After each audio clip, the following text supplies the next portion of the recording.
En Antamina, el grupo QTC viene realizando pruebas operativas con el DJI Dock 3 en un entorno minero real.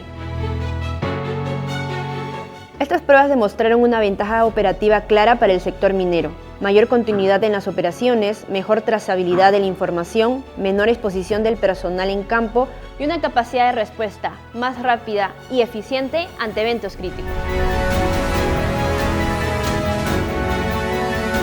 Hablando de los algoritmos de la inteligencia artificial que ofrece el Matrix 4TD, pues obviamente nos da una mayor autonomía en el tema de detectar personas, detectar vehículos y también para los vuelos nocturnos, que es un poco más complicado al momento de poder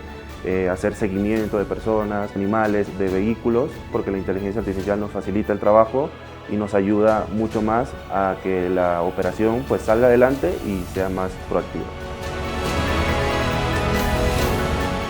En Protecta Perú estamos convencidos que todas las soluciones inteligentes de protección requieren de conocimiento, tecnología y profesionales de la seguridad.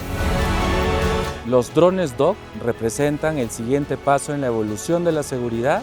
y la eficiencia en las operaciones mineras. No se trata solo de volar un dispositivo, sino de desplegar una infraestructura digital autónoma capaz de prevenir riesgos en tiempo real, optimizar los procesos de negocio y proteger los activos más valiosos de la mina, su gente y la continuidad operativa.